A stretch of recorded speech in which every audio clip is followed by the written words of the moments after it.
Hi hello friends, welcome back to my channel. Friends, ಎಲ್ಲರೂ ಹೇಗಿದ್ದೀರಾ? I hope ಎಲ್ಲರೂ ಚೆನ್ನಾಗಿದ್ದೀರಾ ಅಂತ ಅಂದ್ಕೊಳ್ತಿದ್ದೀನಿ. ನಾನು ಕೂಡ ತುಂಬಾ ಚೆನ್ನಾಗಿದ್ದೀನಿ. ಫ್ರೆಂಡ್ಸ್, ಲಾಸ್ಟ್ ವಿಡಿಯೋದಲ್ಲಿ ನಾನು ಆಲ್ಟರ್ನೇಟ್ ಬ್ಲೌಸ್ನ ಯಾವ ರೀತಿ ನಾವು ಪೇಪರ್ ಡ್ರಾಫ್ಟಿಂಗ್ ಮಾಡೋದು ಮತ್ತು ಲೈನಿಂಗ್ ಮೇಲೆ ವಿತ್ ಸೀಮ್ ಅಲೌನ್ಸಸ್ನ ಯಾವ ರೀತಿ ಆ್ಯಡ್ ಮಾಡ್ಕೊಂಡು ನಾವು ಕಟಿಂಗ್ ಮಾಡೋದು ಅನ್ನೋದ್ರ ಬಗ್ಗೆ ವಿಡಿಯೋನ ಅಪ್ಲೋಡ್ ಮಾಡಿದ್ದೆ. ಫ್ರೆಂಡ್ಸ್, ನೀವು ಯಾರಾದರೂ ಹೊಸದಾಗಿ ಈ ವಿಡಿಯೋನ ನೋಡ್ತಾ ಇದ್ದರೆ ಒಂದ್ಸಲ ಈ ಬ್ಲೌಸ್ ಕಟಿಂಗ್ ವಿಡಿಯೋನ ಕೂಡ ನೀವು ನೋಡಿಬಿಟ್ಟು ಆನಂತರ ಸ್ಟಿಚಿಂಗ್ ವಿಡಿಯೋನ ನೋಡಿ. ಯಾಕಂದರೆ ಈ ವಿಡಿಯೋದಲ್ಲಿ ನಾನು ಆಲ್ಟರ್ನೇಟ್ ಬ್ಲೌಸ್ನ ಯಾವ ರೀತಿ ಸ್ಟಿಚ್ ಮಾಡ್ಕೊಳ್ಳೋದು ಅಂತ ತಿಳಿಸ್ಕೊಡ್ತಾ ಇದ್ದೀನಿ. ಈಗೇನು ನಾನು ವೇರ್ ಮಾಡ್ಕೊಂಡು ತೋರಿಸ್ತಾ ಇದ್ದೀನಲ್ಲ ನೋಡಿ, ಫಿಟ್ಟಿಂಗ್ ಯಾವ ರೀತಿ ಬಂದಿದೆ ಅಂತ. ಫ್ರಂಟ್ ಬಂದು 3 ಪಾಯಿಂಟೆಡ್ ನೆಕ್ಕನ್ನು ನಾನು ಸ್ಟಿಚ್ ಮಾಡ್ಕೊಂಡಿದ್ದೀನಿ. ಬ್ಯಾಕ್ ಸೈಡ್ ಬಂದು ಈ ರೀತಿ ಡಿಸೈನನ್ನು ಸ್ಟಿಚ್ ಮಾಡ್ಕೊಂಡಿದ್ದೀನಿ. ನೀವೇ ನೋಡ್ತಿದ್ದೀರಲ್ವ ಯಾವ ರೀತಿ ಫಿಟ್ಟಿಂಗು ಇದೆ ಅಂತ. ಎಲ್ಲೂ ಕೂಡ ನಮಗೆ ರಿಂಕಲ್ಸ್ ಅನ್ನೋದಿಲ್ಲ, ತುಂಬಾ ನೀಟಾಗಿ ಫಿನಿಶಿಂಗ್ ಅನ್ನೋದು ಬಂದಿದೆ. ಫ್ರೆಂಡ್ಸ್, ಫೈನಲ್ ಆಗಿ ನಾನು ಈ ಬ್ಲೌಸ್ನ ವೇರ್ ಮಾಡಿದ ನಂತರ ನನಗೆ ಪೇಪರ್ ಡ್ರಾಫ್ಟಿಂಗಲ್ಲಿ 2 ಚೇಂಜಸ್ನ ಮಾಡ್ಕೊಂಡಿದ್ರೆ ಇನ್ನೂ ಸ್ವಲ್ಪ ಚೆನ್ನಾಗಿರೋದು ಅಂತ ನನಗನ್ನಿಸ್ತು. ಸೊ ಅದನ್ನು ಹೇಳ್ತಿದ್ದೀನಿ. ಮೇ ಬಿ ನೀವು ಯಾರಾದರೂ ನನ್ನ ಕಟಿಂಗ್ ವಿಡಿಯೋನ ನೋಡಿಕೊಂಡು ಕಟಿಂಗ್ ಮಾಡೋರಿಗೆ ಏನು ಪ್ರಾಬ್ಲಮ್ ಆಗಬಾರ್ದು ಮತ್ತು ಇನ್ನೂ ಚೆನ್ನಾಗಿ ಫಿನಿಶಿಂಗ್ ಬರಬೇಕು ಅಂತ ನಾನು ಇದನ್ನು ತಿಳಿಸ್ಕೊಡ್ತಾ ಇದ್ದೀನಿ. ನೋಡಿ, ನಾವೇನು ಬ್ಯಾಕಲ್ಲಿ ಡೀಪು 1 ಇಂಚ್ ಡೌನ್ ತೊಗೊಂಡು ಮಾರ್ಕ್ ಮಾಡಿರ್ತೀವೋ, ಸೊ ನೀವು ಇಲ್ಲಿ 1/2 ಇಂಚ್ ಮಾತ್ರ ಡೌನ್ ತೊಗೊಳ್ಳಿ.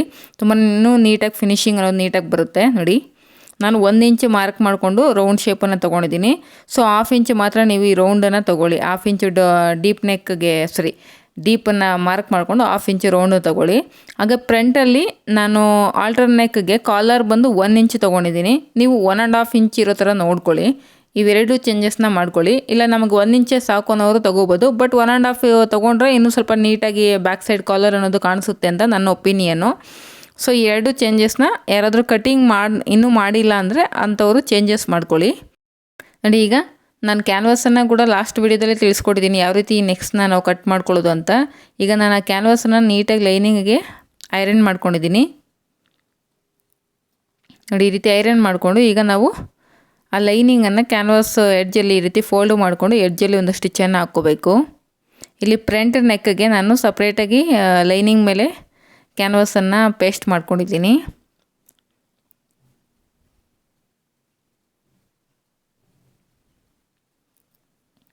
ಈ ರೀತಿ ರಿವರ್ಸಲ್ಲಿ ಇಟ್ಕೊಳ್ಳಿ, ಅಂದರೆ ಕ್ಯಾನ್ವಾಸ್ ಕೆಳಗಡೆ ಲೈನಿಂಗ್ ಮೇಲೆ ಬರೋ ಥರ ಈ ರೀತಿ ಪ್ಲೇಸ್ ಮಾಡಿಕೊಂಡು ನೀಟಾಗಿ ಏನು ನಮಗೆ ಎಕ್ಸ್ಟ್ರಾ 1/4 ಇಂಚು ಲೈನಿಂಗ್ ಇದೆಯಲ್ಲ ಅದನ್ನೆಲ್ಲ ನೀಟಾಗಿ ಕ್ಯಾನ್ವಾಸ್ ಲೆವೆಲ್ಗೆ ನಾವು ಫೋಲ್ಡ್ ಮಾಡಿಕೊಂಡು ನೀಟಾಗಿ ಸ್ಟಿಚ್ ಹಾಕ್ಕೋಬೇಕು. ಫ್ರೆಂಡ್ಸ್, ಯಾರಾದರೂ ಹೊಸದಾಗಿ ಈ ವಿಡಿಯೋನ ನೋಡ್ತಾ ಇದ್ದರೆ ಪ್ಲೀಸ್ ನನ್ನ ಚಾನಲನ್ನು ಸಬ್ಸ್ಕ್ರೈಬ್ ಮಾಡ್ಕೊಳ್ಳಿ. ಹಾಗೆ ನಿಮಗೆ ಈ ವಿಡಿಯೋ ಯೂಸ್ಫುಲ್ ಆಗಿದೆ ಅಂತ ಅನಿಸಿದ್ರೆ ವಿಡಿಯೋಗೊಂದು ಲೈಕ್ ಮಾಡಿ. ಫ್ರೆಂಡ್ಸ್, ಈ ಸ್ಟಿಚಿಂಗ್ ವಿಡಿಯೋ ಅಥವಾ ಈ ಬ್ಲೌಸ್ ವಿಡಿಯೋ ಯಾರಿಗಾದರೂ ಯೂಸ್ಫುಲ್ ಆಗುತ್ತೆ ಅಂತ ಅನಿಸಿದ್ರೆ ನಿಮ್ಮ ಫ್ಯಾಮ್ಲಿ ಅಥವಾ ಫ್ರೆಂಡ್ಸ್ ಸರ್ಕಲಲ್ಲಿ ಈ ವಿಡಿಯೋನ ಶೇರ್ ಮಾಡಿ. ನೋಡಿ, ಈಗ ನಾನು ಫಸ್ಟ್ ಫ್ರಂಟ್ ಪಾರ್ಟನ್ನು ಸ್ಟಿಚ್ ಮಾಡ್ತಾಯಿದ್ದೀನಿ.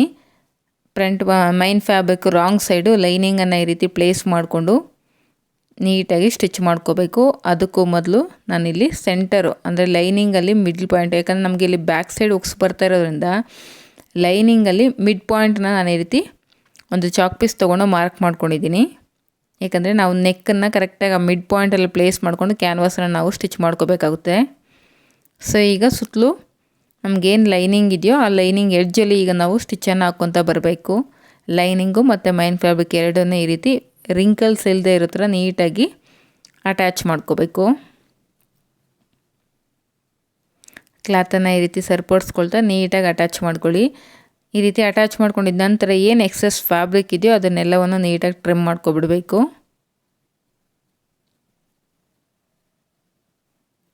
ಈ ರೀತಿ ಏನು ಎಕ್ಸೆಸ್ ಫ್ಯಾಬ್ರಿಕ್ ಇದೆಯೋ ಅದೆಲ್ಲವನ್ನು ನೀಟಾಗಿ ಈ ರೀತಿ ಟ್ರಿಮ್ ಮಾಡ್ಕೋಬೇಕು. ನೋಡಿ, ಟ್ರಿಮ್ ಮಾಡ್ಕೊಂಡಿದ್ದ ನಂತರ ಈಗ ಈ ರೀತಿ ಫೋಲ್ಡ್ ಮಾಡ್ಕೊಳ್ಳಿ. ಮಿಡ್ ಪಾಯಿಂಟ್ ಅಂದರೆ ಕರೆಕ್ಟಾಗಿ ಈ ರೀತಿ ಫೋಲ್ಡ್ ಮಾಡಿಕೊಂಡು ಮಿಡ್ ಪಾಯಿಂಟನ್ನು ನಾವು ಮಾರ್ಕ್ ಮಾಡ್ಕೋಬೇಕು. ನೋಡಿ, ಈ ರೀತಿ ನೈಲಲ್ಲಿ 1-2-3 ಸಲ ಈ ರೀತಿ ರಬ್ ಮಾಡಿದ್ರೆ ನಿಮ್ಗೆ ಅದು ಲೈನ್ ಅನ್ನೋದು ಕ್ರಿಯೇಟ್ ಆಗುತ್ತೆ. ಸೊ ಅಲ್ಲಿಗೆ ಕರೆಕ್ಟಾಗಿ ನಿಮಗೆ ಇದು ಸೆಂಟರ್ ಪಾಯಿಂಟ್ ಅನ್ನೋದು ಗೊತ್ತಾಗುತ್ತೆ. ಈ ಪಾಯಿಂಟನ್ನು ಯಾಕೆ ನೀವು ಈ ರೀತಿ ಮಾರ್ಕ್ ಮಾಡ್ಕೋಬೇಕಂದ್ರೆ ನೀವು ಇಲ್ಲಿ ಕ್ಯಾನ್ವಾಸ್ ನೆಕ್ಕನ್ನು ಸ್ಟಿಚ್ ಮಾಡೋದ್ರಿಂದ ಕರೆಕ್ಟಾಗಿ ನಿಮಗೆ ಆ ಮಿಡ್ಲಿಗೆ ಕ್ಯಾನ್ವಾಸ್ ನೆಕ್ ಅನ್ನೋದು ಬರಬೇಕು. ಇಲ್ಲ ಅಂದರೆ ನಿಮಗೆ ಫ್ರಂಟ್ ನೆಕ್ ಶೇಪ್ ಅನ್ನೋದು ಹಾಳಾಗಿಬಿಡುತ್ತೆ, ಸೈಡಿಗೆ ಹೋದಂಗೆ ಅನಿಸುತ್ತೆ. ಅಂದರೆ ಒಂದು ಸೈಡು ಅಥವಾ ಲೆಫ್ಟ್ ಸೈಡು ಅಥವಾ ರೈಟ್ ಸೈಡ್ಗೆ ಜರುಗ್ದಂಗೆ ಅನಿಸುತ್ತೆ. ಸೊ ಅದಕ್ಕೋಸ್ಕರ ಈ ರೀತಿ ಒಂದು ಮಾರ್ಕರ್ ತೊಗೊಂಡು ನೀಟಾಗಿ ಮಾರ್ಕ್ ಮಾಡ್ಕೊಂಡಿದ್ದೀನಿ. ಹಾಗೆ ನಾವೇನು ಕ್ಯಾನ್ವಾಸ್ ನೆಕ್ಕನ್ನು ಸ್ಟಿಚ್ ಮಾಡ್ಕೊಂಡಿದ್ದೀವಿ ಲೈನಿಂಗು, ಅದಕ್ಕೂ ಕೂಡ ಈ ರೀತಿ ಫೋಲ್ಡ್ ಮಾಡಿಕೊಂಡು ಮಿಡ್ ಪಾಯಿಂಟನ್ನು ಈ ರೀತಿ ನೀಟಾಗಿ ಒಂದು 2-3 ಸಲ ನಿಮ್ಮ ನೈಲಿಂದ ರಬ್ ಮಾಡ್ಕೊಂಡಾಗ ಅಲ್ಲೂ ಕೂಡ ಒಂದು ಲೈನ್ ಅನ್ನೋದು ಕ್ರಿಯೇಟ್ ಆಗುತ್ತೆ ನೋಡಿ. ಈಗ ಮೈನ್ ಫ್ಯಾಬ್ರಿಕ್ಕು ರೈಟ್ ಸೈಡ್ ಮೇಲೆ ಈ ರೀತಿ ಕರೆಕ್ಟಾಗಿ ಮಿಡ್ ಪಾಯಿಂಟನ್ನು ನೋಡ್ಕೊಂಡು ಪ್ಲೇಸ್ ಮಾಡಿಕೊಂಡು ಸೆಂಟರಲ್ಲಿ ಒಂದು ಸ್ಟಿಚ್ಚನ್ನು ಹಾಕ್ಕೊತಾ ಇದ್ದೀನಿ. ಕ್ಯಾನ್ವಾಸ್ ನೆಕ್ಕನ್ನು ಸ್ಟಿಚ್ ಮಾಡಬೇಕಂದ್ರೆ ನಾನು ಆಲ್ರೆಡಿ ತುಂಬ ವೀಡಿಯೋಸಲ್ಲಿ ಹೇಳ್ತಿರ್ತೀನಿ, ಆದಷ್ಟು ಸ್ಟಿಚಿಂಗ್ ಅಂತರ ಅನ್ನೋದು ಕಡಿಮೆ ಇಟ್ಕೊಂಡು ಸ್ಟಿಚ್ ಮಾಡಿ. ನೋಡಿ ಈ ಕಡೆ ಫಸ್ಟ್ ಒಂದು ಲಾಕ್ ಮಾಡ್ಕೋಬೇಕು, ಯಾಕಂದರೆ ನಾವು ಒಂದು ಸೈಡಿಂದ ಸ್ಟಿಚ್ ಮಾಡ್ಕೊಂಡು ಬಂದಾಗ ಇನ್ನೊಂದು ಸೈಡ್ ಬಂದಾಗ ನಮಗೆ ಹೆಚ್ಚು ಕಡಿಮೆ ಅನ್ನೋದು ಬಂದುಬಿಡುತ್ತೆ. ಸೊ ಅದಕ್ಕೋಸ್ಕರ ಫಸ್ಟಲ್ಲಿ ಲಾಕ್ ಮಾಡ್ಕೊಂಡಿದ್ದೀನಿ ಒಂದು ಸೈಡು.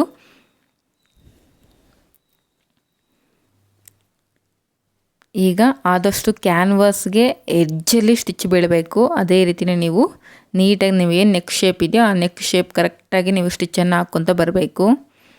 ಸ್ಟಿಚಿಂಗ್ ಅಂತರ ಅನ್ನೋದು 1 ಅಥವಾ 1.5 ಇಂಚಲ್ಲಿ ಇಟ್ಕೋಬೇಕು, 1.5 ಇದರಲ್ಲಿ ಇಟ್ಕೋಬೇಕು, ಸೆಟ್ಟಿಂಗ್ ಮಾಡ್ಕೋಬೇಕು ನೀವು ಮಿಷಿನಲ್ಲಿ. ಯಾವುದೇ ಕ್ಯಾನ್ವಾಸ್ ನೆಕ್ಕನ್ನು ಸ್ಟಿಚ್ ಮಾಡಿದ್ರು ಅಷ್ಟೇ ನಿಮ್ಮದು ಸ್ಟಿಚಿಂಗ್ ಅಂತರ ಅನ್ನೋದು ಕಡಿಮೆ ಇಟ್ಕೊಂಡು ಸ್ಟಿಚ್ ಮಾಡಿ, ಆಗಲೇ ನಿಮಗೆ ಫಿನಿಶಿಂಗ್ ಅನ್ನೋದು ನೀಟಾಗಿ ಬರುತ್ತೆ.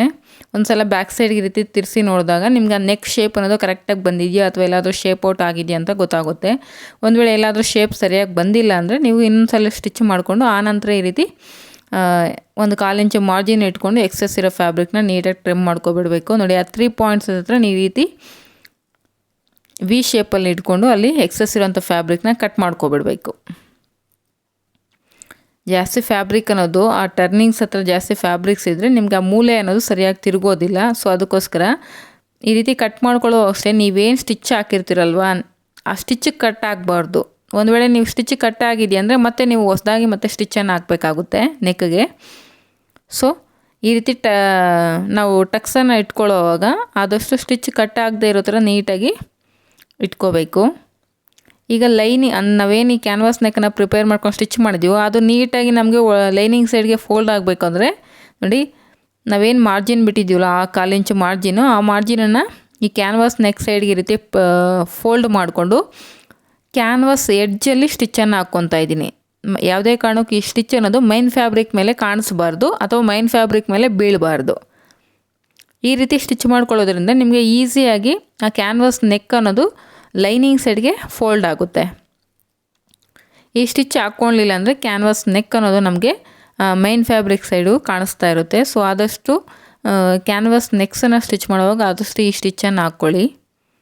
ನೋಡಿ ಈ ರೀತಿ ಕೆಲವೊಂದು ಕಾರ್ನರ್ಸ್ ಹತ್ರ ನಾವು ಈ ಸ್ಟಿಚ್ಚನ್ನು ಹಾಕ್ಕೊಳ್ಳೋದಕ್ಕಾಗೋದಿಲ್ಲ. ಸೊ ಅಂಥ ಹತ್ರ ಬೇಡ, ನಿಮ್ಗೆ ಎಲ್ಲೆಲ್ಲಿ ಅನುಕೂಲ ಆಗುತ್ತೋ ಅಲ್ಲಿ ನೀವು ಈ ರೀತಿ ಸ್ಟಿಚ್ಚನ್ನು ಹಾಕ್ಕೊಳ್ಳಿ.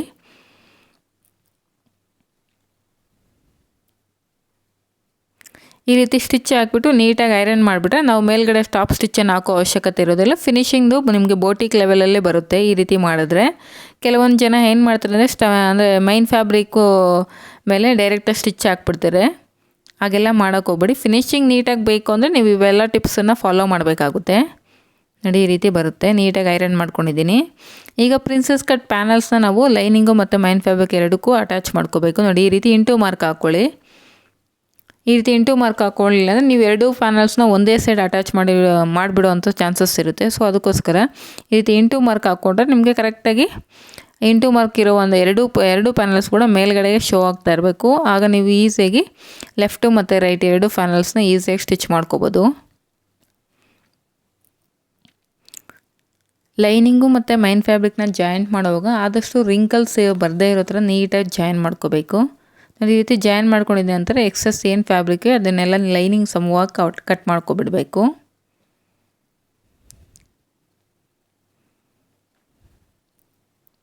ಫ್ರೆಂಡ್ಸ್, ಈ ವಿಡಿಯೋ ರಿಲೇಟೆಡ್ ಏನಾದರೂ ಡೌಟ್ಸ್ ಇದ್ದರೆ ಖಂಡಿತವಾಗ್ಲೂ ನನಗೆ ಕಮೆಂಟ್ ಮುಖಾಂತರ ತಿಳಿಸ್ಕೊಡಿ ಫ್ರೆಂಡ್ಸ್.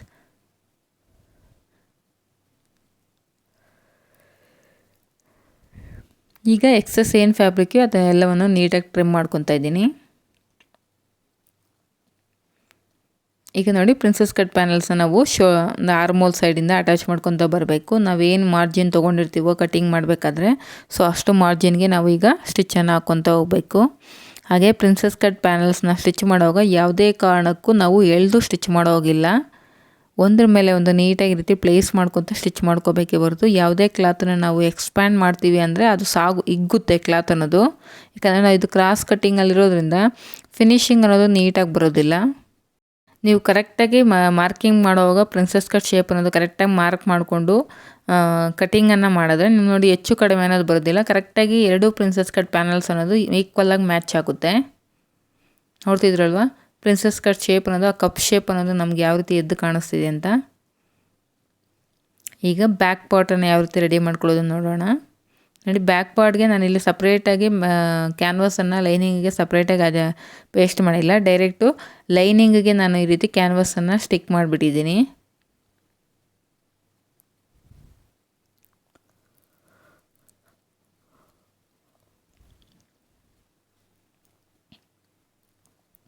ಈಗ ನಾವೇನು ಕ್ಯಾನ್ವಾಸ್ ನೆಕ್ ಶೇಪನ್ನು ಕಟ್ ಮಾಡಿದ್ವು, ಆ ನೆಕ್ ಶೇಪ್ ಹೇಗಿದೆಯೋ ಹಾಗೆ ಸ್ಟಿಚ್ಚನ್ನು ಹಾಕ್ಕೊತ ಬರಬೇಕು. ನೋಡಿ ನಿಧಾನಕ್ಕಾದರೂ ಪರವಾಗಿಲ್ಲ, ಶೇಪ್ ಅಂತೂ ಎಲ್ಲೂ ಔಟ್ ಆಗದೆ ಇರೋ ಥರ ನೋಡ್ಕೊಳ್ಳಿ. ಹಾಗೆ ಸ್ಟಿಚ್ಚಿಂಗ್ ಅಂತರ ಅನ್ನೋದು ಕಡಿಮೆ ಇಟ್ಕೋಬೇಕು ನಾವು ಕ್ಯಾನ್ವಾಸ್ ನೆಕ್ಕನ್ನು ಸ್ಟಿಚ್ ಮಾಡಬೇಕಾದ್ರೆ. ನೋಡಿ ಆದಷ್ಟು ಏನು ನಮಗೆ ಕ್ಯಾನ್ವಾಸ್ ಪೇಪರ್ ಇದೆಯಲ್ಲ ಆ ಎಡ್ಜಲ್ಲಿ ಸ್ಟಿಚ್ ಬರೋ ಥರ ನೋಡ್ಕೊಳ್ಳಿ.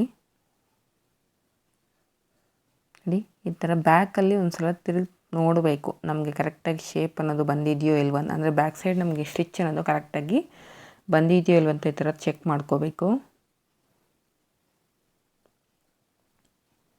ಹಾಗೆ ಇನ್ನೊಂದು ಸೈಡು ಕೂಡ ನಾನು ಇದೇ ರೀತಿಯೇ ಸ್ಟಿಚ್ಚನ್ನು ಹಾಕ್ಕೊತಾ ಇದ್ದೀನಿ. ಆ ಕಾರ್ನರ್ಸ್ ಹತ್ರ ಕೂಡ ಅಷ್ಟೇ ನೀಟಾಗಿ ತಿರುಗಿಸ್ಕೊಂಡು ನಾವು ಸ್ಟಿಚ್ಚನ್ನು ಹಾಕಬೇಕಾಗುತ್ತೆ. ಇಲ್ಲಿ ನಮಗೆ 2 ಕಟ್ ವರ್ಕ್ ಶೇಪಲ್ಲಿ ಇರೋದ್ರಿಂದ ಟೆನ್ಷನನ್ನು ಸ್ವಲ್ಪ ಮೇಲ್ಗಡೆಗೆ ಎತ್ಕೊಂಡು ನೀಟಾಗಿ ನೀವು ಸ್ಟಿಚ್ಚನ್ನು ಹಾಕ್ಕೊಳ್ಳಿ. ಈಗ ಒಂದು 1/4 ಇಂಚಿಗಿಂತ ಸ್ವಲ್ಪ ಕಡಿಮೆ ಮಾರ್ಜಿನನ್ನು ಇಟ್ಕೊಂಡು ಎಕ್ಸೆಸ್ ಇರೋ ಫ್ಯಾಬ್ರಿಕ್ನೆಲ್ಲ ನೀಟಾಗಿ ಕಟ್ ಮಾಡ್ಕೊತಾ ಇದ್ದೀನಿ. ನೋಡಿ ಇಲ್ಲಿ ಸ್ವಲ್ಪ ಕ್ರಾಸ್ ಇರೋದ್ರಿಂದ ನೀಟಾಗಿ ನಾವು ಟಕ್ಸನ್ನು ಇಟ್ಕೋಬೇಕು. ಹಾಗೆ ಆ ಕಟ್ ವರ್ಕ್ ಶೇಪಲ್ಲಿ ಏನು ಎಕ್ಸೆಸ್ ಫ್ಯಾಬ್ರಿಕ್ ಇದೆಯೋ ಅದನ್ನು ಈ ರೀತಿ ವಿ ಶೇಪಲ್ಲಿ ಫೋಲ್ಡ್ ಮಾಡಿಕೊಂಡು ನೀಟಾಗಿ ಕಟ್ ಮಾಡ್ಕೋಬೇಕು. ಯಾಕಂದರೆ ನಮಗಲ್ಲಿ ಕ್ಲಾತ್ ಅನ್ನೋದು ಒಳಗಡೆ ಮಾರ್ಜಿನ್ ಅನ್ನೋದು ಜಾಸ್ತಿ ಬಿಟ್ಟಾಗ ನಮಗೆ ಮೇಲ್ಗಡೆ ಫಿನಿಶಿಂಗ್ ಅನ್ನೋದು ನೀಟಾಗಿ ಕಾಣಿಸೋದಿಲ್ಲ. ನಾವು ಅದನ್ನು ರಿವರ್ಸ್ ಮಾಡಿದಾಗ ಆದಷ್ಟು ಮಾರ್ಜಿನ್ ಅನ್ನೋದು ಕಡಿಮೆ ಇಡೋ ಥರ ನೋಡ್ಕೋಬೇಕು.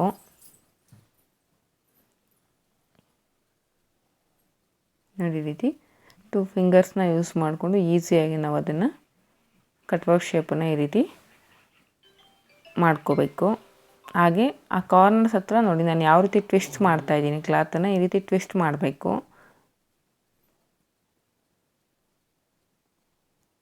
ನಾಚ್ ಹೊಡ್ಕೊಳ್ಳೋವಾಗ ಆದಷ್ಟು ನೋಡಿಕೊಂಡು ಹೊಡೆಯಿರಿ. ಯಾಕಂದರೆ ಸ್ಟಿಚ್ ಅನ್ನೋದು ನಮಗೆ ಕಟ್ ಆಗಬಾರ್ದು. ಒಂದು ವೇಳೆ ಸ್ಟಿಚ್ ಅನ್ನೋದು ಕಟ್ ಆಗಿದೆ, ನಾವೇನು ಹಾಕಿರೋ ಸ್ಟಿಚ್ ಏನಾದರೂ ನೀವು ಕಟ್ ಆಗಿದೆ ಅಂದರೆ ಮತ್ತು ನೀವು ಹೊಸದಾಗಿ ಸ್ಟಿಚ್ ಹಾಕಬೇಕಾಗುತ್ತೆ. ನೀಟಾಗಿ ಒಂದು ಸಲ ಐರನ್ ಮಾಡ್ಕೊಬಿಟ್ರೆ ನಾವು ಸ್ಟಾಪ್ ಸ್ಟಿಚ್ಚನ್ನು ಹಾಕೋ ಅವಶ್ಯಕತೆ ಇರೋದಿಲ್ಲ. ಆದಷ್ಟು ಸ್ಟಾಪ್ ಸ್ಟಿಚ್ಚನ್ನು ಸ್ಟಿಚ್ ಮಾಡೋದನ್ನು ಅವಾಯ್ಡ್ ಮಾಡ್ಕೊಳ್ಳಿ. ಫಿನಿಶಿಂಗ್ ಚೆನ್ನಾಗಿ ಕಾಣಿಸುತ್ತೆ. ಪ್ಲಸ್ಸು ಬೋಟಿಕಲ್ಲೆಲ್ಲ ನಾವು ಹೊಲಿಸಿರೋ ಬ್ಲೌಸಸ್ಗೆ ಅವ್ರು ಯಾವುದೇ ಕಾರಣಕ್ಕೂ ಸ್ಟಾಪ್ ಸ್ಟಿಚ್ ಅಂದರೆ ನೆಕ್ಸ್ಟ್ಗೆ ಸ್ಟಾಪ್ ಸ್ಟಿಚ್ಚನ್ನು ಹಾಕೋದು ಅವಾಯ್ಡ್ ಮಾಡಿರ್ತಾರೆ. ಬಿಕಾಸ್ ಫಿನಿಶಿಂಗ್ ಅನ್ನೋದು ಮತ್ತು ಕ್ವಾಲಿಟಿ ಅನ್ನೋದು ಮೈಂಟೈನ್ ಮಾಡ್ತಾರೆ ಅವರು. ನೋಡಿ ಈ ರೀತಿ ನಾಚ್ ಹೊಡ್ಕೊಳ್ಳೋವಾಗ ಯಾವುದೇ ಕಾರಣಕ್ಕೂ ಅಲ್ಲಿ ನಾವು ಹಾಕಿರೋ ಸ್ಟಿಚ್ ಅನ್ನೋದು ಕಟ್ ಆಗಬಾರ್ದು. ಹಾಗೆ ಕಾರ್ನರ್ಸ್ ಹತ್ರ ಎಲ್ಲ ನಾವು ಈ ರೀತಿ ಟಕ್ಸನ್ನು ಇಟ್ಕೋಬೇಕಾಗುತ್ತೆ.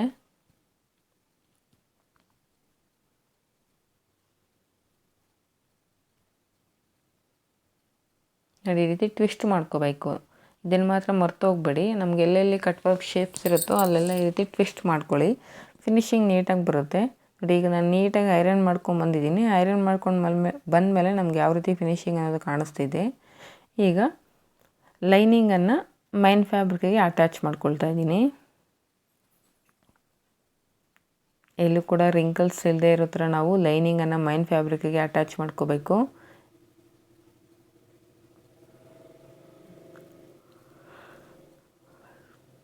ಈಗ ಎಕ್ಸೆಸ್ ಇರೋಂಥ ಎಲ್ಲ ಫ್ಯಾಬ್ರಿಕ್ನ ನೀಟಾಗಿ ಟ್ರಿಮ್ ಮಾಡ್ಕೋತಾ ಇದ್ದೀನಿ. ನೋಡಿ ಸೇಮ್ ಇದೇ ರೀತಿಯೇ 2 ರೆಡಿ ಮಾಡಿ ಇಟ್ಕೊಂಡಿದ್ದೀನಿ. ಅಂದರೆ ಲೈನಿಂಗಿಗೆ ಮೈನ್ ಫ್ಯಾಬ್ರಿಕ್ನ ಅಟ್ಯಾಚ್ ಮಾಡಿ ಎಕ್ಸೆಸ್ ಇರೋ ಫ್ಯಾಬ್ರಿಕ್ನ ಈ ರೀತಿ ಟ್ರಿಮ್ ಮಾಡಿ ಇಟ್ಕೊಂಡಿದ್ದೀನಿ. ನಾವಿಲ್ಲಿ ಬ್ಯಾಕಲ್ಲಿ ಯಾವುದೇ ರೀತಿ ಡಾಟ್ಸನ್ನು ಸ್ಟಿಚ್ ಮಾಡ್ತಾಯಿಲ್ಲ. ಬಿಕಾಸ್ ನೀವು ಕಟಿಂಗ್ ವಿಡಿಯೋದಲ್ಲಿ ನಾವು ಡಾಟನ್ನು ಮೈನಸ್ ಮಾಡಿರೋದ್ರಿಂದ ಇಲ್ಲಿ ಯಾವುದೇ ರೀತಿ ಡಾಟನ್ನು ಸ್ಟಿಚ್ ಮಾಡೋ ಅವಶ್ಯಕತೆ ಇರೋದಿಲ್ಲ. ಡೈರೆಕ್ಟ್ ನಾನು ಉಕ್ಸ್ ಪಟ್ಟಿ ಮತ್ತು ಐ ಪಟ್ಟಿನ ಸ್ಟಿಚ್ ಮಾಡ್ತಾಯಿದ್ದೀನಿ.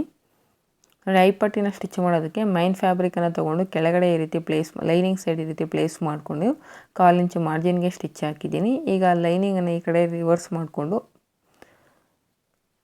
ಅದರ ಮೇಲ್ಗಡೆ ಒಂದು ಸ್ಟಿಚ್ ಹಾಕಿ ನೋಡಿ ನಾನು ಯಾವ ರೀತಿ ಡಬಲ್ ಫೋಲ್ಡ್ ಮಾಡ್ತಾಯಿದ್ದೀನೋ ಸೇಮ್ ಅದೇ ರೀತಿನೇ ಡಬಲ್ ಫೋಲ್ಡ್ ಮಾಡಿಕೊಂಡು ನೀವು ಐಪಟ್ಟಿ ಅನ್ನೋದು ಸ್ಟಿಚ್ ಮಾಡ್ಕೋಬೇಕು. ಕ್ಲಾತ್ ಏನಾದರೂ ತೆಳುವಾಗಿದೆ ಅಂದರೆ ಮೈನ್ ಫ್ಯಾಬ್ರಿಕ್ಕು ಆಗ ನೀವು ಲೈನಿಂಗನ್ನು ಕೂಡ ಯೂಸ್ ಮಾಡಬೇಕಾಗುತ್ತೆ. ಆದರೆ ಇಲ್ಲಿ ಬ್ಲೌಸ್ ಪೀಸ್ ಅನ್ನೋದು ನನಗೆ ಸ್ವಲ್ಪ ತಿಕ್ಕಾಗಿರೋದ್ರಿಂದ ನಾನು ಜಸ್ಟ್ ಮೈನ್ ಫ್ಯಾಬ್ರಿಕ್ಕಿಂದ ಮಾತ್ರ ಯೂಸ್ ಮಾಡ್ಕೊಂಡಿದ್ದೀನಿ. ನಿಮಗೇನಾದರೂ ಮೈನ್ ಫ್ಯಾಬ್ರಿಕ್ ಕ್ಲಾತ್ ಅನ್ನೋದು ಸ್ವಲ್ಪ ತೆಳ್ಳಗೆ ಇದೆ ಅಂದರೆ ನೀವು ಲೈನಿಂಗು ಮತ್ತು ಮೈನ್ ಫ್ಯಾಬ್ರಿಕ್ ಎರಡನ್ನೂ ಯೂಸ್ ಮಾಡ್ಕೊಳ್ಳಿ. ಹಾಗೆ ಉಕ್ಸ್ ಪಟ್ಟಿನ ಸ್ಟಿಚ್ ಮಾಡೋದಕ್ಕೆ ನೋಡಿ ಈ ರೀತಿ ಡಬಲ್ ಫೋಲ್ಡ್ ಮಾಡಿಕೊಂಡು 1 ಇಂಚ್ ಇರೋ ಥರ ನೋಡಿಕೊಂಡು ಆಗಲೇ ಐಪಟ್ಟಿನ ಸ್ಟಿಚ್ ಮಾಡೋದಕ್ಕೆ ಲೈನಿಂಗ್ ಸೈಡು ಪ್ಲೇಸ್ ಮಾಡ್ಕೊಂಡು ಸ್ಟಿಚ್ ಮಾಡಿದ್ವಿ. ಈಗ ಮೈನ್ ಫ್ಯಾಬ್ರಿಕ್ ಸೈಡು ಈ ರೀತಿ ಪ್ಲೇಸ್ ಮಾಡಿಕೊಂಡು 1/4 ಇಂಚು ಮಾರ್ಜಿನ್ಗೆ ಸ್ಟಿಚ್ ಹಾಕ್ಕೊಂಡು ಈಗ ಅದನ್ನು ಈ ರೀತಿ ಬ್ಯಾಕ್ ಸೈಡಿಗೆ ರಿವರ್ಸ್ ಮಾಡಿಕೊಂಡು ನೀಟಾಗಿ ಸ್ಟಿಚ್ ಹಾಕ್ಕೋಬೇಕು. ನೋಡಿ ಮೇಲ್ಗಡೆ ಫೋಲ್ಡ್ ಮಾಡ್ಕೊಳ್ಳೋವಾಗ ಆದಷ್ಟು ನೀಟಾಗಿ ಫೋಲ್ಡ್ ಮಾಡ್ಕೊಳ್ಳಿ. ಎಲ್ಲೂ ಕೂಡ ನಮಗೆ ಹೆಚ್ಚು ಕಡಿಮೆ ಅನ್ನೋದು ಆಗಬಾರ್ದು. ಕರೆಕ್ಟಾಗಿ ಆ ನೆಕ್ ಡೀಪ್ ಏನಿದೆಯೋ ಆ ಲೆವೆಲ್ಗೆ ನಮಗೆ ಮ್ಯಾಚ್ ಆಗಬೇಕು.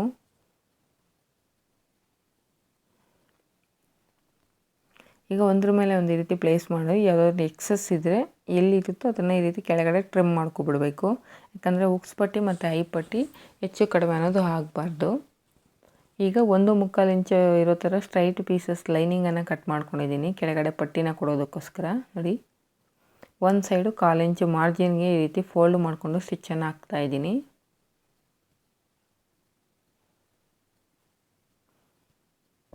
ನಾವೇನು 1/2 ಇಂಚು ಮಾರ್ಜಿನ್ ತೊಗೊಂಡಿರ್ತೀವಲ್ಲ 1/2 ಇಂಚು ಮಾರ್ಜಿನ್ಗೆ ಈಗ ನಾವು ಈ ಪಟ್ಟಿಯನ್ನು ಸ್ಟಿಚ್ ಮಾಡಬೇಕಾಗುತ್ತೆ.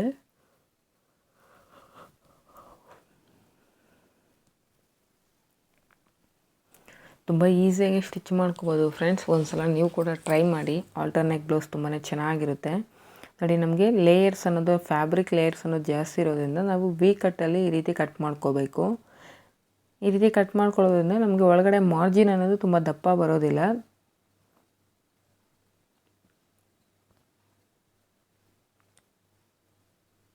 ಕಂಪಲ್ಸರಿ ಸ್ಟಾಪ್ ಸ್ಟಿಚ್ಚನ್ನು ಹಾಕ್ಕೋಬೇಕಾಗುತ್ತೆ. ನೀವು ಲೈನಿಂಗನ್ನು ಸೈಡಿಗೆ ಸರಿಸ್ಕೊಂಡು ಏನಾದ್ರು ನಮ್ಗೆ 1/2 ಇಂಚ್ ಮಾರ್ಜಿನ್ ಇರುತ್ತಲ್ಲ ಆ ಮಾರ್ಜಿನು ಕೂಡ ನಮಗೆ ಆ ಪಟ್ಟಿ ಸೈಡ್ ಈ ರೀತಿ ಸರಿಸ್ಕೊಂಡು ನೀಟಾಗಿ ನೀವು ಸ್ಟಾಪ್ ಸ್ಟಿಚ್ಚನ್ನು ಹಾಕ್ಕೋಬೇಕು. ಆನಂತರ ಫೋಲ್ಡ್ ಮಾಡಿಕೊಂಡು ಸ್ಟಿಚ್ ಹಾಕ್ಕೋಬೇಕು. ಈಗ ಚೆಕ್ ಮಾಡ್ಕೊಳ್ತಾ ಇದ್ದೀನಿ ನೋಡಿ ಕರೆಕ್ಟಾಗಿ ಇದೆಯೋ ಇಲ್ವೋ ಅಂತ.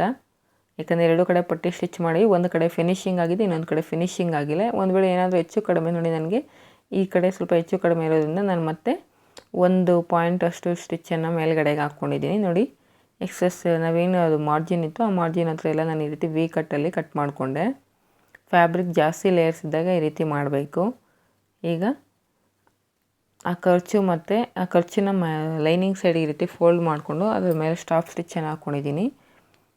ಈಗ ಆ ಪಟ್ಟಿನ ಲೈನಿಂಗ್ ಸೈಡಿಗೆ ಈ ರೀತಿ ಪ್ಲೇಸ್ ಮಾಡಿಕೊಂಡು ನೀವು ಬೇಕಾದರೆ ಇಲ್ಲಿ ಲೂಸ್ ಸ್ಟಿಚ್ಚನ್ನು ಹಾಕ್ಕೊಂಡು ಎಮ್ಮಿಂಗ್ ಕೂಡ ಮಾಡ್ಕೋಬೋದು. ನಾನಿಲ್ಲಿ ಯಾವುದೇ ರೀತಿ ಎಮ್ಮಿಂಗನ್ನು ಮಾಡ್ತಾಯಿಲ್ಲ,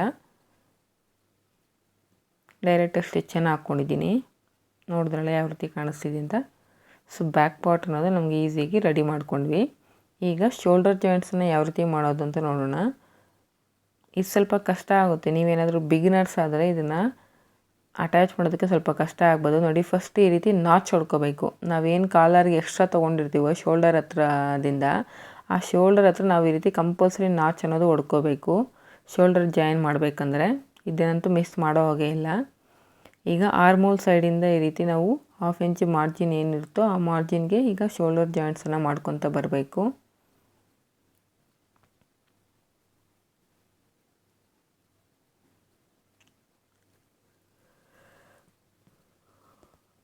ನೋಡಿ ಈ ರೀತಿ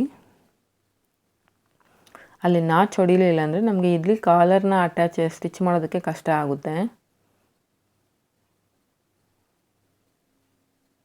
ಬಿಗಿನರ್ಸ್ಗೆ ಸ್ವಲ್ಪ ಕಷ್ಟ ಅನಿಸ್ಬೋದು, ಬಟ್ 1-2-3 ಸಲ ನೀವು ಸ್ಟಿಚ್ ಮಾಡಿದ್ದೀರ ಅಂದರೆ ಈಸಿಯಾಗಿ ನಿಮಗೂ ಕೂಡ ಬಂದುಬಿಡುತ್ತೆ. ನೋಡಿ ಈ ರೀತಿ ಎಲ್ಲೂ ಕೂಡ ನಮಗೆ ರಿಂಕಲ್ಸ್ ಅನ್ನೋದು ಇರಬಾರ್ದು. ಮೇಲ್ಗಡೆ ನೋಡ್ತಿದ್ದೀರಲ್ವ ನಾನು ಅಟ್ಯಾಚ್ ಮಾಡಿದ್ದೀನಲ್ವ, ಇಲ್ಲೂ ಕೂಡ ನನಗೆ ರಿಂಕಲ್ಸ್ ಅನ್ನೋದಿಲ್ಲ.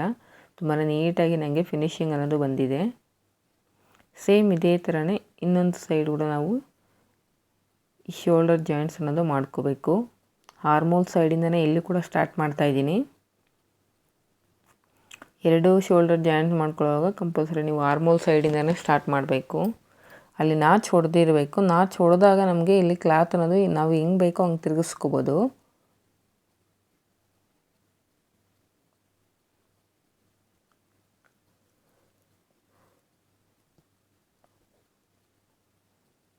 ನೋಡಿದ್ರೆ ಇಲ್ಲೂ ಕೂಡ ಚೆಕ್ ಮಾಡ್ಕೊಳ್ಳಿ ಒಂದು ಸಲ ಮೇಲ್ಗಡೆ ಮೈನ್ ಫ್ಯಾಬ್ರಿಕ್ ಸೈಡು. ನನಗೇನು ರಿಂಕಲ್ಸ್ ಬಂದಿಲ್ಲ. ಈಗ ಮತ್ತೆ ನಾಚ್ ಹೊಡ್ಕೊತಾ ಇದ್ದೀನಿ. ಸೇಮ್ ಆ ಪ್ಲೇಸಲ್ಲಿ ನಾಚ್ ಹೊಡ್ಕೊಂಡು ನಮಗೆ ಬ್ಯಾಕ್ ಸೈಡು 1 ಇಂಚ್ ಡೌನ್ ಬಂದು ನಾವು ರೌಂಡ್ ಮಾಡ್ಕೊಂಡಿರ್ತೀವಲ್ವ, ಅಂದರೆ ನೆಕ್ಕಿಗೆ ರೌಂಡ್ ಶೇಪ್ ಕೊಟ್ಟಿರ್ತೀವಲ್ಲ, ಅಲ್ಲೆಲ್ಲ ನಾವು ಈ ರೀತಿ ನಾಚಸ್ಸನ್ನು ಹೊಡ್ಕೋಬೇಕು. ಹೊಡ್ಕೊಂಡು ಬ್ಯಾಕ್ ಸೈಡು ಶೋಲ್ಡರನ್ನು ನಾವು ಈ ರೀತಿ ಆ ಪಟ್ಟಿ ಕಾಲರ್ ಪಟ್ಟಿನ ಈ ರೀತಿ ಫೋಲ್ಡ್ ಮಾಡಿಕೊಂಡು ಆ ಖರ್ಚು ಅನ್ನೋದೆಲ್ಲ ನೋಡಿ, ಆ ಖರ್ಚು ಏನಿದೆಯೋ ಆ ಖರ್ಚೆಲ್ಲ ನಮಗೆ ಆ ಪಟ್ಟಿ ಒಳಗಡೆ ಕಾಲರ್ ಪಟ್ಟಿ ಒಳಗಡೆ ಸೇರೋ ಥರ ಪ್ಲೇಸ್ ಮಾಡಿಕೊಂಡು ನೀಟಾಗಿ ಆ ಶೋಲ್ಡರ್ ಹತ್ರದಿಂದ ನಾವು ಸ್ಟಿಚ್ಚನ್ನು ಹಾಕ್ಕೋಬೇಕಾಗುತ್ತೆ ನೋಡಿ. ಈ ರೀತಿ ಔಟ್ಸೈಡ್ಗೆ ನಮ್ಗೆ ಅಲ್ಲೇನು ಕೂಳೆ ಅನ್ನೋದು ಕಾಣಿಸ್ಬಾರ್ದು, ಆ ರೀತಿ ನಾವು ಸ್ಟಿಚ್ ಹಾಕ್ಕೋಬೇಕು.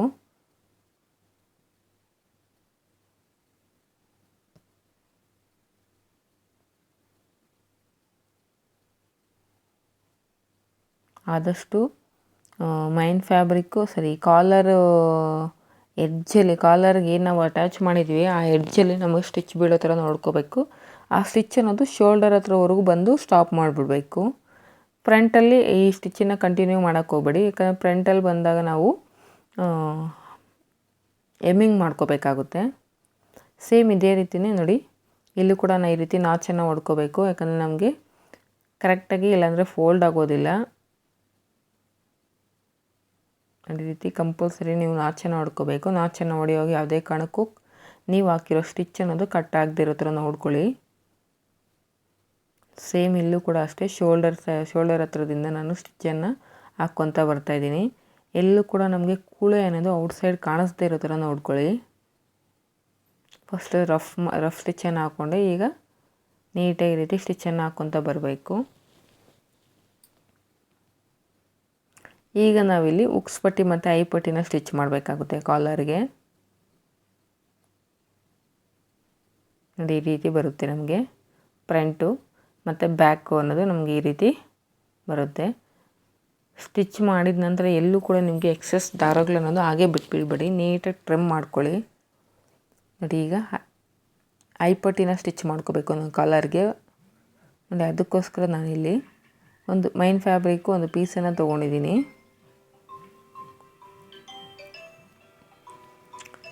ಈಗ ಲೈನಿಂಗ್ ಸೈಡ್ಗೆ ಈ ರೀತಿ ಮೈನ್ ಫ್ಯಾಬ್ರಿಕ್ ಪೀಸನ್ನು ಈ ರೀತಿ ಪ್ಲೇಸ್ ಮಾಡಿಕೊಂಡು 1/4 ಇಂಚ್ ಮಾರ್ಜಿನ್ ಇರೋ ಥರ ನೋಡಿಕೊಂಡು ನೀಟಾಗಿ ಸ್ಟಿಚ್ಚನ್ನು ಹಾಕ್ಕೋಬೇಕು.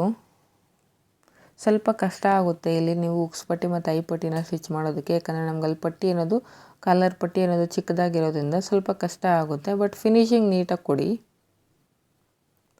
ನಮಗೆ ಫೋಲ್ಡಿಂಗಿಗೆ ಒಂದು 1/4 ಇಂಚ್ ಇದ್ದರೆ ಸಾಕು, ಮೇಲ್ಗಡೆ 1/4 ಇಂಚು ಕೆಳಗಡೆ 1/4 ಇಂಚು. ನೋಡಿ ಈ ರೀತಿ ಫೋಲ್ಡ್ ಮಾಡಿಕೊಂಡು ಮೇಲ್ಗಡೆ ಸ್ಟಾಪ್ ಸ್ಟಿಚ್ಚನ್ನು ಹಾಕ್ಕೊಂಡೆ.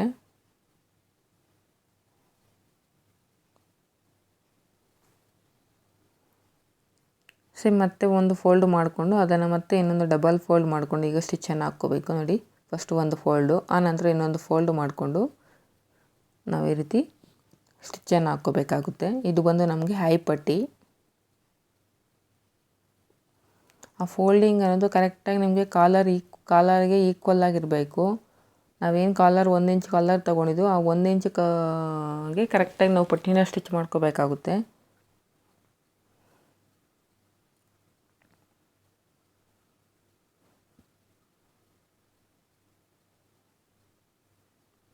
ಸೇಮ್ ಇದೇ ರೀತಿಯೇ ಉಕ್ಸ್ ಪಟ್ಟಿನ ಕೂಡ ನಾವು ಸ್ಟಿಚ್ ಮಾಡ್ಕೋಬೇಕು. ಉಕ್ಸ್ ಪಟ್ಟಿನ ಸ್ಟಿಚ್ ಮಾಡೋದಕ್ಕೆ ನಾನಿಲ್ಲಿ ಲೈನಿಂಗನ್ನು ತೊಗೊತಾ ಇದ್ದೀನಿ. ಈ ರೀತಿ ತೊಗೊಂಡು ಅದನ್ನು ಡಬಲ್ ಫೋಲ್ಡ್ ಮಾಡ್ಕೋಬೇಕು. ನಮಗೆ 1 ಇಂಚ್ ಇದ್ದರೆ ಸಾಕು, ಅಥವಾ ಒಂದು 1/2 ಇಂಚ್ ಇದ್ದರೂ ಸಾಕಾಗುತ್ತೆ. ಇಲ್ಲ ಒಂದು 3/4 ಇಂಚ್ ತೊಗೊಳ್ಳಿ. 1 ಇಂಚ್ ಆದರೆ ನಮಗೆ ದೊಡ್ಡದಾಗಿ ಬಂದುಬಿಡುತ್ತೆ. ಒಂದು 3/4 ಇಂಚ್ ಇದ್ದರೆ ಸಾಕಾಗುತ್ತೆ. ಮೈನ್ ಫ್ಯಾಬ್ರಿಕ್ ಮೇಲೆ ಈ ರೀತಿ ಪ್ಲೇಸ್ ಮಾಡಿಕೊಂಡು 1/4 ಇಂಚ್ ಮಾರ್ಜಿನ್ಗೆ ಸ್ಟಿಚ್ಚನ್ನು ಹಾಕ್ಕೊಂಡೆ. ಇದನ್ನು ಕೂಡ ಅಷ್ಟೇ ಈಗ ಈ ಕಡೆ ರಿವರ್ಸ್ ಸೈಡ್ಗೆ ಸರಿಸ್ಕೊಂಡು ನೀಟಾಗಿ ಟಾಪ್ ಸ್ಟಿಚ್ಚನ್ನು ಹಾಕ್ಕೊಂಡು ಬ್ಯಾಕ್ ಸೈಡ್ಗೆ ಈ ರೀತಿ ಫೋಲ್ಡ್ ಮಾಡ್ಕೋಬೇಕು. ಈ ರೀತಿ ಟಾಪ್ ಸ್ಟಿಚ್ಚನ್ನು ಹಾಕ್ಕೋಬೇಕು, ಇಲ್ಲಾಂದರೆ ನಮಗೆ ಒಳಗಡೆಗೆ ಕರೆಕ್ಟಾಗಿ ಫೋಲ್ಡ್ ಆಗೋದಿಲ್ಲ. ಆ ಸೈಡು ಆ 1/4 ಇಂಚ್ ಮಾರ್ಜಿನ್, ಈ ಸೈಡು 1/4 ಇಂಚ್ ಮಾರ್ಜಿನ್ ಇರೋ ಥರ ನೋಡಿಕೊಂಡು ಆ ಮಾರ್ಜಿನನ್ನು ಈ ರೀತಿ ಫೋಲ್ಡ್ ಮಾಡಿಕೊಂಡು ಸ್ಟಿಚ್ಚನ್ನು ಹಾಕ್ಕೋಬೇಕು. ಇಲ್ಲಿ ನಮಗೆ ಮಾರ್ಜಿನ್ ಅಂದರೆ ಆ ಸೈಡ್ ಅಲ್ಲಿ ಕಾರ್ನರ್ಸ್ ಹತ್ರ ನಮಗೆ ಸ್ವಲ್ಪ ಕ್ಲಾತ್ ಅನ್ನೋದು ದಪ್ಪ ಬರ್ತಿದೆ. ಸೊ ಅದಕ್ಕೋಸ್ಕರ ಅಲ್ಲಿ ಟ್ರಿಮ್ ಮಾಡ್ಕೊತಾ ಇದ್ದೀನಿ ನೋಡಿ. ಈ ರೀತಿ ಏನು ನಮಗೆ 1/4 ಇಂಚ್ ಮಾರ್ಜಿನ್ ಸ್ಟಿಚ್ ಮಾಡಿದ್ದೀವೋ ಅಲ್ಲೇನು ದಪ್ಪ ಬರ್ತಾಯಿದ್ದೀವಿ ನಮಗೆ ಅದನ್ನು ನೀಟಾಗಿ ಟ್ರಿಮ್ ಮಾಡ್ಕೊಬೇಡಿ ಸ್ವಲ್ಪ. ಆಗ ನಿಮಗೆ ಅಲ್ಲಿ ಉಕ್ಸ್ ಪಟ್ಟಿನ ಸ್ಟಿಚ್ ಮಾಡುವಾಗ ತುಂಬ ದಪ್ಪ ಅನ್ನೋದು ಬರೋದಿಲ್ಲ, ಫಿನಿಶಿಂಗ್ ನೀಟಾಗಿ ಬರುತ್ತೆ. ನಾನಿಲ್ಲಿ ಎಮ್ಮಿಂಗನ್ನು ಮಾಡ್ಕೊಳ್ತೀನಿ. ಸುಮ್ಮನೆ ಒಂದು ರಫ್ ಸ್ಟಿಚ್ಚನ್ನು ಹಾಕ್ಕೊಂಡಿದ್ದೀನಿ ಅಷ್ಟೇ. ಸ್ಟಿಚಸ್ ಅನ್ನೋದು ಜಾಸ್ತಿ ಮೇಲ್ಗಡೆ ನಮಗೆ ಕಾಣಿಸ್ತಾ ಇದ್ದರೆ ಫಿನಿಶಿಂಗ್ ಅನ್ನೋದು ನೀಟಾಗಿರೋದಿಲ್ಲ. ನೀವು ಮೇಲ್ಗಡೆನೂ 2 ಉಕ್ಸು ಮತ್ತು ಐಪಟ್ಟಿನ ಸ್ಟಿಚ್ ಮಾಡ್ಕೊಬಿಟ್ರೆ ಫಿನಿಶಿಂಗ್ ಅನ್ನೋದು ನೀಟಾಗಿರುತ್ತೆ. ಈಗ ಸೈಡ್ ಜಾಯಿಂಟ್ಸನ್ನು ಚೆಕ್ ಮಾಡ್ಕೋಬೇಕು. ಲೈನಿಂಗ್ ಸೈಡು ಈ ರೀತಿ ರಿವರ್ಸ್ ಮಾಡಿಕೊಂಡು ನಾವು ಬ್ಯಾಕ್ ಪಾರ್ಟಲ್ಲಿ ಪಟ್ಟಿನ ಕೊಟ್ಟಿರೋದ್ರಿಂದ ನೋಡಿ, ಸೈಡಲ್ಲಿ ಬ್ಯಾಕು ಮತ್ತು ಫ್ರಂಟ್ ಎರಡೂ ಸೈಡ್ ಸೀಮ್ ಅಲೌನ್ಸಸ್ನ ಈ ರೀತಿ ಈಕ್ವಲಾಗಿ ಪ್ಲೇಸ್ ಮಾಡಿಕೊಂಡ್ರೆ ನಮಗಲ್ಲಿ ಫ್ರಂಟಲ್ಲಿ ಎಷ್ಟು ಪಟ್ಟಿನ ಸ್ಟಿಚ್ ಮಾಡಬೇಕು ಅಂತ ಗೊತ್ತಾಗುತ್ತೆ. ಅಲ್ಲಿ ಮಾರ್ಕ್ ಮಾಡಿಕೊಂಡು ನಿಮಗೆ ಎಷ್ಟು ಪಟ್ಟಿ ಸ್ಟಿಚ್ ಮಾಡೋಕ್ಕೆ ಬೇಕಾಗುತ್ತೋ ಅಷ್ಟನ್ನು ಇಟ್ಕೊಂಡು ಎಕ್ಸಸ್ ಇರೋದನ್ನು ನೀಟಾಗಿ ಟ್ರಿಮ್ ಮಾಡ್ಕೊಬಿಡಿ. ನೋಡಿ, ಈ ಸೈಡು ಕೂಡ ಅಷ್ಟೇ, ಸೈಡ್ ಸೀಮ್ ಅಲೌನ್ಸಸ್ ಎರಡು ಈಕ್ವಲಾಗಿ ಇಟ್ಕೊಂಡು ನಿಮಗೆ ಮಾರ್ಜಿನ್ಗೆ ಎಷ್ಟು ಬೇಕೋ ಅಷ್ಟನ್ನು ನೋಡಿಕೊಂಡು ಎಕ್ಸಸ್ ಇರೋದನ್ನು ಈ ರೀತಿ ನೀಟಾಗಿ ಟ್ರಿಮ್ ಮಾಡ್ಕೊಬಿಡಿ. ಈಗ ನಮಗೆ ಫ್ರಂಟಲ್ಲಿ ಸ್ವಲ್ಪ ಕ್ರಾಸಾಗಿ ಶೇಪ್ ಇರೋದ್ರಿಂದ ನಾನಿಲ್ಲಿ ಕ್ರಾಸ್ ಪಟ್ಟಿಗಳನ್ನ ತೊಗೊತಾ ಇದ್ದೀನಿ. ಆದಷ್ಟು ಫ್ರಂಟಲ್ಲಿ ಕ್ರಾಸ್ ಪಟ್ಟೀಸ್ನ ಯೂಸ್ ಮಾಡಿಕೊಂಡು ನೀವು ಪಟ್ಟಿನ ಕೊಡಬೇಕಾಗುತ್ತೆ. ವೇಸ್ಟ್ ಪಟ್ಟಿನ ಚೆನ್ನಾಗಿ ಬರುತ್ತೆ ನಿಮಗೆ. ಕ್ರಾಸ್ ಪಟ್ಟಿನ ಯೂಸ್ ಮಾಡಿಕೊಂಡು ನೀವು ಪಟ್ಟಿನ ಸ್ಟಿಚ್ ಮಾಡೋದರಿಂದ ನೋಡಿ, 1.5 ಅಥವಾ 1.25 ಇಂಚ್ ಇರೋ ಥರ ನಾವು ಈ ರೀತಿ ಕ್ರಾಸ್ ಪಟ್ಟೀಸ್ನ ಕಟ್ ಮಾಡ್ಕೊತಾ ಇದ್ದೀನಿ ಲೈನಿಂಗ್ ಮೇಲೆ. ಇದನ್ನು ನಾವು ಕ್ರಾಸಾಗಿ ಜಾಯಿನ್ ಮಾಡ್ಕೋಬೇಕಾಗುತ್ತೆ. ನಾವು ಹೇಗೆ ನೆಕ್ ಸ್ಟಿಚ್ ಮಾಡಬೇಕಾದ್ರೆ ಈ ರೀತಿ ಕ್ರಾಸ್ ಪಟ್ಟೀಸ್ನ ಕಟ್ ಮಾಡಿಕೊಂಡು ನೆಕ್ ಜಾಯಿನ್ ಸ್ಟಿಚ್ ಮಾಡ್ತೀವೋ ಸೇಮ್ ಅದೇ ರೀತಿಯೇ ನಾವಿಲ್ಲಿ ಫ್ರಂಟ್ ಪ್ರಿನ್ಸಸ್ ಕಟ್ ಸ್ಟಿಚ್ ಮಾಡಿದಾಗ ಫ್ರಂಟ್ ವೇಸ್ಟ್ ಬೆಲ್ಟ್ನ ಸ್ಟಿಚ್ ಮಾಡೋದಕ್ಕೆ ಈ ರೀತಿ ಕ್ರಾಸ್ ಪಟ್ಟೀಸ್ನ ತೊಗೋಬೋದು. ಇಲ್ಲಾಂದರೆ ಸ್ಟ್ರೈಟ್ ಕಟ್ಟಲ್ಲೂ ಸ್ಟಿಚ್ ಮಾಡ್ಬೋದು. ಅದೇ ಸ್ಟ್ರೈಟ್ ಕಟ್ಟಲ್ಲಿ ಸ್ಟಿಚ್ ಮಾಡಿದಾಗ ಬರೋ ಫಿನಿಶಿಂಗಿಂತ ಕ್ರಾಸ್ ಕಟ್ಟಲ್ಲಿ ನೀವು ಪೀಸಸ್ನ ತೊಗೊಂಡು ಸ್ಟಿಚ್ ಮಾಡಿದಾಗ ಬರೋ ಫಿನಿಶಿಂಗು ತುಂಬಾ ಚೆನ್ನಾಗಿರುತ್ತೆ. ಈಗೇನು ಎಕ್ಸಸ್ ಇದೆಯೋ ಅದನ್ನು ಒಂದು 1/4 ಇಂಚ್ ಮಾರ್ಜಿನ್ ಇಟ್ಕೊಂಡು ನೀಟಾಗಿ ಟ್ರಿಮ್ ಮಾಡಿಬಿಡಬೇಕು. ಈಗ ಒಂದು ಸೈಡು ಒಂದು 1/4 ಇಂಚ್ ಮಾರ್ಜಿನ್ಗೆ ಈ ರೀತಿ ಫೋಲ್ಡ್ ಮಾಡಿಕೊಂಡು ಸ್ಟಿಚ್ಚನ್ನು ಹಾಕ್ಕೊತಾ ಇದ್ದೀನಿ.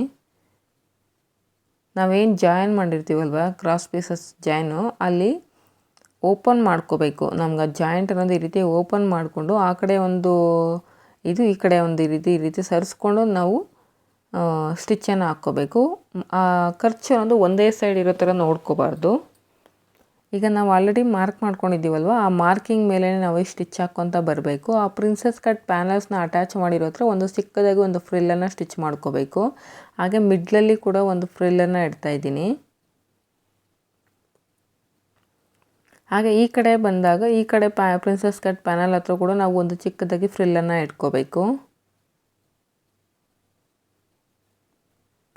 ಈ ರೀತಿ ಮೊದಲೇ ಚೆಕ್ ಮಾಡಿಕೊಂಡು ನೀವು ಪಟ್ಟಿನ ಈ ರೀತಿ ಸ್ಟಿಚ್ ಮಾಡಿಕೊಂಡ್ರೆ ನಿಮಗೆ ಎಲ್ಲೂ ಕೂಡ ಸೈಡ್ ಸೀಮ್ ಲೈನಲ್ಲಿ ಹೆಚ್ಚು ಕಡಿಮೆ ಅನ್ನೋದು ಬರೋದಿಲ್ಲ. ನೋಡಿ, ಇಲ್ಲಿ ನಮಗೆ 3 ಲೇಯರ್ಸ್ ಕ್ಲಾತ್ ಅನ್ನೋದು ಇರೋದ್ರಿಂದ ನಾನು ವಿ ಕಟ್ಟಲ್ಲಿ ಈ ರೀತಿ ಎಕ್ಸಸ್ ಇರೋ ಮಾರ್ಜಿನನ್ನು ಕಟ್ ಮಾಡ್ಕೋತಾ ಇದ್ದೀನಿ. ಯಾಕಂದರೆ ನಿಮಗೆ ಪಟ್ಟಿ ಅನ್ನೋದು ತುಂಬ ನೀಟಾಗಿ ಬರುತ್ತೆ. ದಪ್ಪದಾಗಿ ಪಟ್ಟಿ ಅನ್ನೋದು ರೆಡಿ ಆಗೋದಿಲ್ಲ ಈ ರೀತಿ ಕಟ್ ಮಾಡಿಕೊಂಡ್ರೆ. ಈಗ ಆ ಮಾರ್ಜಿನ್ ಅನ್ನೋದು ಈ ಪಟ್ಟಿ ಸೈಡ್ಗೆ ಈ ರೀತಿ ಪ್ಲೇಸ್ ಮಾಡಿಕೊಂಡು ನೀಟಾಗಿ ಸ್ಟಾಪ್ ಸ್ಟಿಚ್ಚನ್ನು ಹಾಕ್ಕೊತಾ ಇದ್ದೀನಿ. ಈ ಸ್ಟಿಚ್ ಯಾವುದೇ ಕಾರಣಕ್ಕೂ ಮೈನ್ ಫ್ಯಾಬ್ರಿಕ್ ಮೇಲೆ ಬೀಳ್ತಿರೋ ಥರ ನೋಡ್ಕೊಳ್ಳಿ. ಈಗ ಲೈನಿಂಗ್ ಸೈಡ್ಗೆ ಈ ರೀತಿ ಫೋಲ್ಡ್ ಮಾಡಿಕೊಂಡು ಸ್ಟಾಪ್ ಸ್ಟಿಚ್ಚನ್ನು ಹಾಕ್ಕೊತಾ ಇದ್ದೀನಿ. ಇಲ್ಲಿ ನೀವು ಬೇಕಾದರೆ ನೀವು ಲೂಸ್ ಸ್ಟಿಚ್ ಹಾಕ್ಕೊಂಡು ನೀಟಾಗಿ ಎಮ್ಮಿಂಗ್ ಮಾಡ್ಕೊಳ್ಳಿ, ಇನ್ನೂ ಚೆನ್ನಾಗಿರುತ್ತೆ ಫಿನಿಶಿಂಗ್ ಅನ್ನೋದು. But time taking process.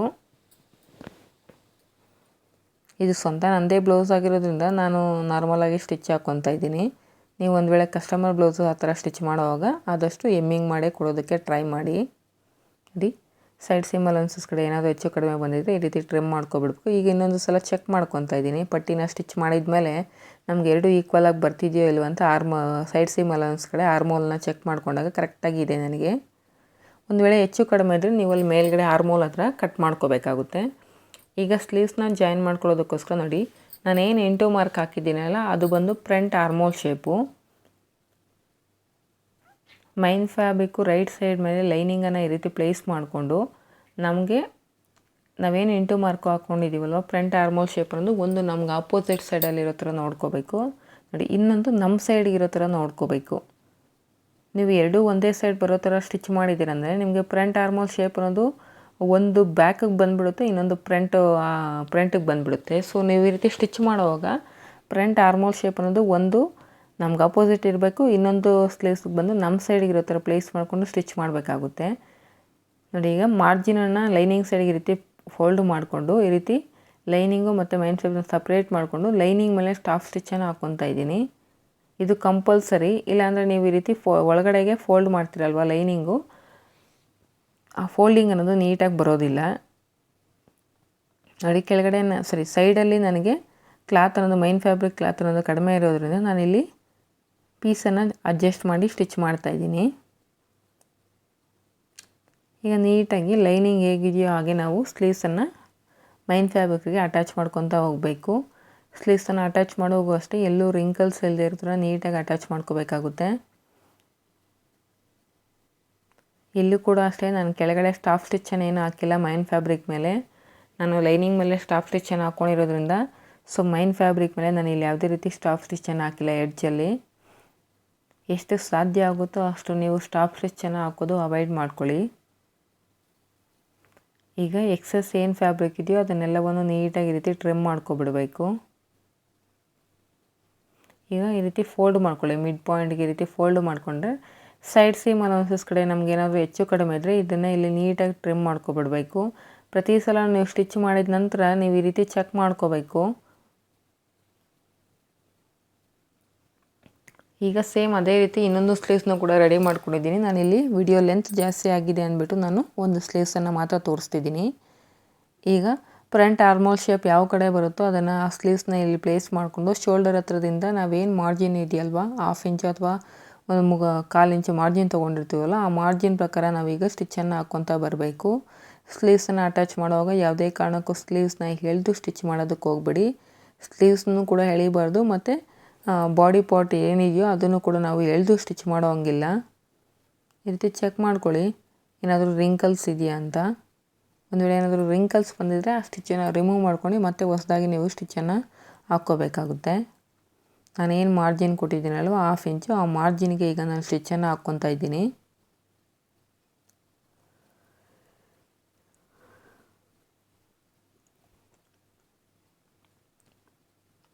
ನನ್ನ ಮೆಥಡ್ ಪ್ರಕಾರ ನೀವು ಸ್ಲೀವ್ಸನ್ನು ಕಟಿಂಗ್ ಮಾಡೋದಾದರೆ ನಿಮಗೆಲ್ಲೂ ಕೂಡ ಹೆಚ್ಚು ಕಡಿಮೆ ಅನ್ನೋದು ಬರೋದಿಲ್ಲ. ಕರೆಕ್ಟಾಗಿ ಫ್ರಂಟ್ ಆರ್ಮೋಲ್ ಶೇಪಲ್ಲಿ ಮತ್ತು ಬ್ಯಾಕ್ ಆರ್ಮೋಲ್ ಶೇಪಲ್ಲಿ ಕರೆಕ್ಟಾಗಿ ಮ್ಯಾಚ್ ಆಗುತ್ತೆ.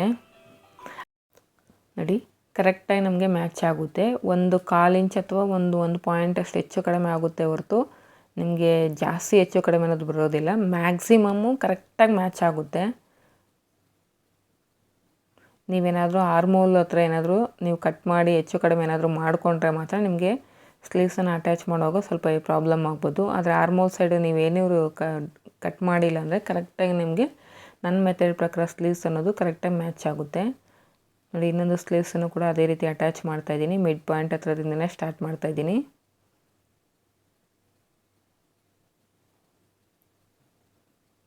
ಇಲ್ಲಿ ಕ್ರಾಸ್ ಆಗಿರೋದ್ರಿಂದ ಆದಷ್ಟು ಕ್ಲಾತ್ ನಾವು ಸ್ಲೀವ್ಸನ್ನು ಅಟ್ಯಾಚ್ ಮಾಡುವಾಗ ಆ ಕಾರ್ನರ್ಸ್ ಹತ್ರ ಎಲ್ಲ ನಾವು ಹಿಂದೆಗಡೆ ಈ ರೀತಿ ಕ್ರಾಸಾಗಿ ಕ್ಲಾತನ್ನು ಎಳ್ಕೋಬೇಕು.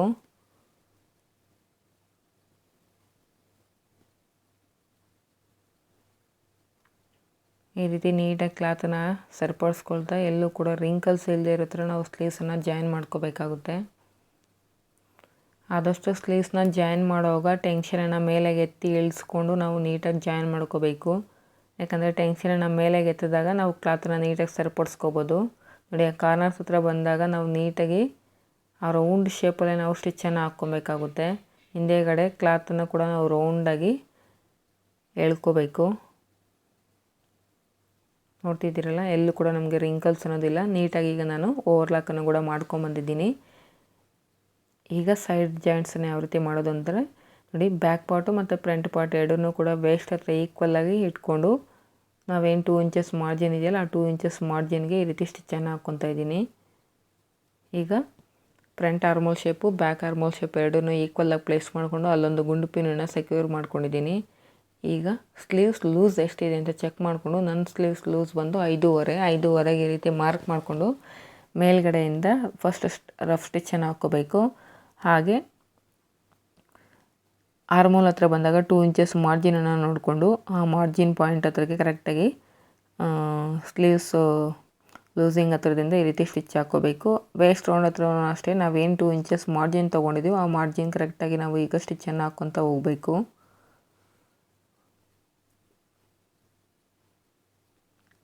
ಸೈಡ್ ಸೀಮ್ ಅಲವೆನ್ಸಸ್ ಕಡೆ ಫಿಟ್ಟಿಂಗ್ ಲೈನ್ ಅನ್ನೋದು ಸ್ಟ್ರೈಟಾಗಿರಬೇಕು. ಅಂದರೆ ಸ್ಲೀವ್ಸ್ ಹತ್ರದಿಂದ ವೇಸ್ಟ್ ರೌಂಡ್ವರೆಗೂ ನಾವು ಸ್ಟಿಚ್ ಅನ್ನೋದು ಸ್ಟ್ರೈಟಾಗಿರಬೇಕು. ಎಲ್ಲೂ ಕೂಡ ನಮಗೆ ಸೊಟ್ಟ ಪಟ್ಟ ಅನ್ನೋದು ಬರಕೂಡ್ದು.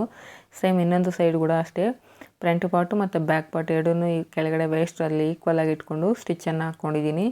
ಆರ್ಮೋಲ್ ಎರಡೂ ಕೂಡ ಜಾಯಿನ್ ಮಾಡಿಕೊಂಡು ಆರ್ಮೋಲ್ ಖರ್ಚು ಅನ್ನೋದು ಎಲ್ಲವೂ ಸ್ಲೀವ್ಸ್ ಕಡೆ ಇರೋ ಥರ ನೋಡಿಕೊಂಡು ಅಲ್ಲಿ ಕೂಡ ಒಂದು ಗುಂಡ್ಪಿನನ್ನು ಸೆಕ್ಯೂರ್ ಮಾಡಿಕೊಂಡು ಮೇಲ್ಗಡೆ ಸ್ಲೀವ್ಸ್ ಲೂಸನ್ನು ಮಾರ್ಕ್ ಮಾಡಿಕೊಂಡು ಅಲ್ಲಿ ರಫ್ ಸ್ಟಿಚ್ ಹಾಕ್ಕೊಂಡು ಆಲ್ರೆಡಿ ನಮಗೆ ಇಲ್ಲೊಂದು ಲೈನ್ ಈಗ ಕಾಣಿಸ್ತಿದೆಯಲ್ಲ 2 ಇಂಚಸ್ ಮಾರ್ಜಿನು, ಆ ಮಾರ್ಜಿನ್ ಲೈನ್ ಮೇಲೆ ನಾನೀಗ ಸ್ಟಿಚ್ಚನ್ನು ಹಾಕ್ಕೊತ ಬರ್ತಿದ್ದೀನಿ. ಮೇಲ್ಗಡೆ ಮತ್ತು ಕೆಳಗಡೆ ರಫ್ ಸ್ಟಿಚ್ ಹಾಕೋದನ್ನು ಮರಿಬೇಡಿ. ನಿಮ್ಗೆ ಇಲ್ಲಿ ಎಷ್ಟು ಸ್ಟಿಚಸ್ ಬೇಕಾಗುತ್ತೋ ಅಷ್ಟು ಸ್ಟಿಚಸ್ನ ನೀವು ಹಾಕ್ಕೋಬೋದು. ನೋಡಿ ಫೈನಲ್ ಆಗಿ ನಮಗೆ ಬ್ಲೌಸ್ ಅನ್ನೋದು ಈ ರೀತಿ ರೆಡಿ ಆಯಿತು.